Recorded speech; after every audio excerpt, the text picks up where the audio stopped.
प्रयागराज के श्रीमठ बाघंबरी गद्दी और लेटे हनुमान मंदिर के नए उत्तराधिकारी की आज ताजपोशी हो गई। अखाड़ा परिषद के पूर्व अध्यक्ष और बाघंबारी गद्दी के प्रमुख महंत नरेंद्र गिरी की संदिग्ध मौत के बाद आज उनका शुद्धि संस्कार होगा, जिसके बाद उनके उत्तराधिकारी की ताजपोशी की जाएगी। प्रयागराज के जय मां शाकंभरी गद्दी में इसके लिए खास तैयारियां की गई हैं। मत गई 2 जगह विशाल पंडाल लगाए गए हैं, जिसमें आज का कार्यक्रम आयोजित किया गया। उत्तराधिकार की ताजपोशी के पहले सुबह महंत नरेंद्र गिरी का शुद्धि का अखाड़ों का संस्कार षोडशी शुरू हुआ, जो 2 घंटे तक चला। आम गृहस्थ की मृत्यु के बाद उसका कर्म 13वें दिन होता है, लेकिन संत महात्मा की मृत्यु के बाद उनका कर्मकांड 16वें दिन होता है। जिस प्रक्रिया से यह संस्कार संपन्न होता है उसे षोडशी कहते हैं। यह परंपरा सनातन काल से चली आ रही है। गृहस्थ की मृत्यु के बाद 13वें दिन 13वीं में 13 ब्राह्मणों को भोजन कराने के बाद दान दक्षिणा दी जाती है और उनका आदर सत्कार कर विदा किया जाता है। उसी तरह संत महात्मा के ब्रह्मलीन होने के बाद समाधि के 16 दिन षोडशी की परंपरा का पालन किया जाता है। इस परंपरा के कर्मकांड में 16 ऐसे सन्यासियों को दान दक्षिणा दी जाती है जिन्होंने अपना पिंडदान किया हो। इन संत महात्माओं को ब्रह्मलीन संत की पसंद की 16 भौतिक चीजों का दान दिया गया। सनातन धर्म में गृहस्थ की मृत्यु के बाद उसके के दिन महाब्राह्मणों को भोजन कराया जाता है। उसी प्रकार 16वें दिन साधु संतों में ब्राह्मणों को नहीं बल्कि दुर्गढ़ अखाड़े के सन्यासियों को दान दक्षिणा दी जाती है। दान की इस प्रक्रिया में ब्रह्मलीन संत नरेंद्र गिरी के पसंद के स्वर्ण आभूषण, चांदी के आभूषण, वस्त्र और उद्योग की अन्य वस्तुएं इस अखाड़े को दान में दी जाती हैं। संत जिस अखाड़े से ताल्लुक रखता है उसे अखाड़े के पदाधिकारी और साधु संत भी अपनी अपनी इच्छा अनुसार इसमें दान किया। प्रयागराज में षोडशी की परंपरा संपन्न होने के बाद महंत को खाली हुए पद को भरने के लिए पट्टाभिषेक की रस्म अदा की गई। इसी अवसर पर बलवीर गिरी का पट्टाभिषेक किया गया। इसके बाद महंत की चादर विधि के तहत वैदिक मंत्रोच्चार के बीच निरंजनी अखाड़े के आचार्य मंडलेश्वर सचिव समेत 10 अखाड़ों के प्रतिनिधियों की उपस्थिति में उन्हें श्रीमठ बाघंबरी गद्दी का महंत घोषित किया गया। बाद में उन्हें उत्तराधिकारी बनाए गए महंत बलवीर गिरी जी नए ब्रह्मलीन अपने गुरु महंत नरेंद्र गिरी की समाधि पर माथा टेका।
जैसे आप लोगों में 12वीं होती है, ऐसे साधु संतों की षोडशी होती है। षोडशी में साधुओं को 16 प्रकार के आभूषण दिया जाएगा। थाली, कटोरी, खड़ाऊँ, जूते, कपड़े, लत्ते, इस तरह के 16 प्रकार के हम आभूषण उसमें रख के उनके दान में देते हैं। ये षोडशी का महत्व होता है। षोडशी में हम समस्त भारतवर्ष के, आप देख पा रहे हैं यहाँ की हर जगह के महात्मा सब पधार रखे हैं। तो हमने अपनी तरफ से पूरा प्रयत्न किया कि सभी साधु संत खुश होकर, खुशहाल होकर जाएँ और महाराज जी के जीवन आत्म शांति के लिए वो अपने अपने आशीर्वाद, प्रार्थनाएँ, दुआएँ देते जाएँ। यही मैं प्रार्थना करूंगा और यही मेरी भी सब साधु संतों से यही आशीर्वाद रूप में मांग रहा हूं कि उनको भी शांति मिले और यहाँ का जो प्रक्रियाएँ, क्रियाएँ, कलाप है, ये अच्छे से स्वतंत्र रूप में चलता रहे और यही मेरे आगे की भी मेहनत और यही कोशिश रहेगी। अच्छा, लेटे हुए बजरंग बली भी आप जाएंगे? हाँ, ये अवश्य जाएंगे। अभी यहाँ का जरा जो क्रियाक्रम है संपूर्ण करके यहाँ के साधु संतों को विदाई पूर्वक प्रेम से भेज के अपने अपने स्थानों पर गवंत करके तत्पश्चात में वहाँ जाऊँगा। बड़े हनुमान जी महाराज के प्रेम पूर्वक आरती उतारेंगे, गंगा माई की आरती उतारेंगे उसके बाद हम गद्दी पे विराजमान होंगे, जो हमारी विचारधारा है। सनातन परंपरा को लेकर सनातन परंपरा जिम्मेदारी मिली। बिल्कुल, देखिए सनातन परंपरा को मैं पिछले 18-20 वर्षों से चल रहा हूँ उसी मार्ग में। मैं स्वयं एक दिगंबर सन्यासी हूँ, इसी कारण से मैं आज यहाँ बैठे हूँ। गुरुदेव का आशीर्वाद था, उस रूप में मैं यहाँ बैठ रहा हूँ। आज आपने देखा समस्त सभी अखाड़ों के सदस्यगणों ने आशीर्वाद रूप दिया है, तो मुझे लगेगा कल के दिन अगर किसी तरह की कोई मेरे से कोई त्रुटि होती है तो मैं अपने से बड़े संतों को उनसे निमंत्रण वो करूँगा, इस बात में बातचीत रखूँगा, अपने विषय रखूँगा कि अगर कोई त्रुटियाँ आपको लगती है तो वो हमें समझाएं, और जहाँ नहीं लगता तो उसे आगे बढ़ाने का पूरा प्रयत्न करेंगे। अब आप सब लोग जाइए, प्रेम से भोजन पाइए, ठीक है ना। ओम नमो अखाड़े से भी आपका तालमेल? अखाड़ा ही है हमारा, मैं अखाड़े से ही, तालमेल का विषय ही नहीं है, मैं अखाड़े से ही हूँ। आज हम जिस पंच परमेश्वर की बात करते हैं उस पंच परमेश्वर का मैं भी एक मेंबर हूँ उसमें, तो ये वो विषय नहीं है। विषय ये है कि हम इस मठ की कैसे आगे इसको ले जा सकते हैं, यहाँ के लिए हम क्या कर सकते हैं, उस विषय को हम ध्यान देंगे। और अभी बोलना ये मुझे उचित नहीं लगता है। मुझे लगता है कि साल भर के बाद जब आप लोग फिर मिलें मुझसे, आप देखेंगे कुछ क्रियाकलाप हुए, बढ़े इस ओर, तो इस विषय पे मैं कोशिश करूँगा, मेहनत मेरी यही रहेगी। ओम नमो नारायण। गिरी जी का जो है वो चादर पोशी भी की जा रही है, तो आज किस तरह से आप लोग इसको देखते हैं और क्या आज कार्यक्रम होने वाले हैं? लगाइए नीचे। देखिए, जो हमारे यहाँ संन्यास परंपरा है उसमें किसी भी सन्यासी को जो अंतिम संस्कार के रूप में विदाई दी जाती है वो षोडशी महोत्सव होता है। षोडशी महोत्सव में जो सड़दर्शन साधु समाज है, सभी साधु संत यहाँ इकट्ठा होंगे, अखाड़ों के प्रतिनिधि आएंगे, सभी वरिष्ठ पूज्य संत यहाँ आएंगे और वो महेंद्र नरेंद्र गिरी जी को अपनी अंतिम एक तरह से श्रद्धांजलि, अपना नमन करेंगे।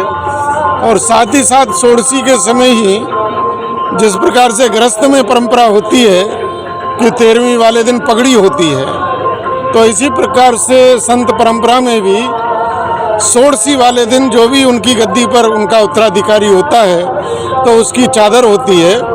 तो आज अखाड़े की परंपरा के अनुसार, अखाड़े के निर्णय के अनुसार बलवीर गिरी जी की चादर भी है।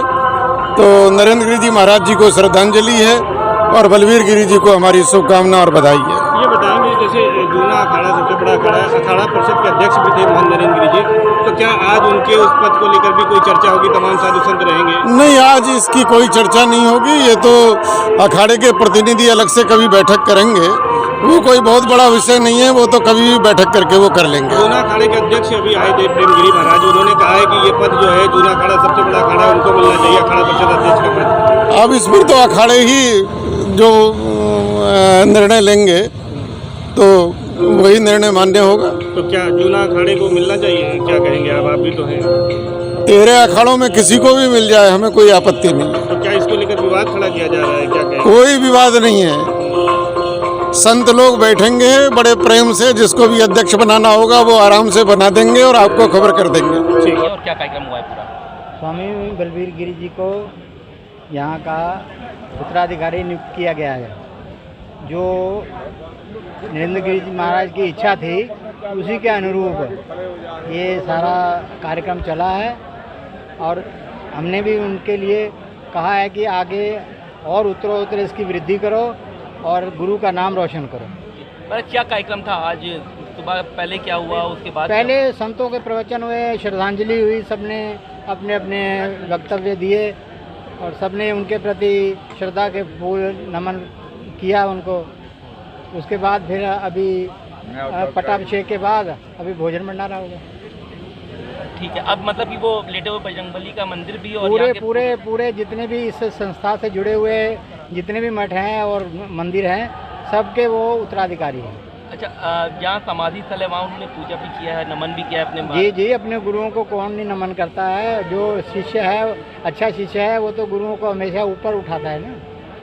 क्या वो मठ के उत्तराधिकारी के साथ ही निरंजनी अखाड़े के अध्यक्ष भी बनाया गया? नहीं, ये उनके आंतरिक विषय है निरंजनी अखाड़े का। लेकिन मठ के तो हो गए। हाँ, मठ के जूना अखाड़े ने निरंजनी पूरे अखाड़ा परिषद के अध्यक्ष के पद के लिए दावेदारी ठोकी है कि अभी ऐसा नहीं है। अभी 13 अखाड़े जब इकट्ठे नहीं होंगे तब एक आदमी थोड़ी ना अपने आप अध्यक्ष बन जाएगा। ठीक है महाराज।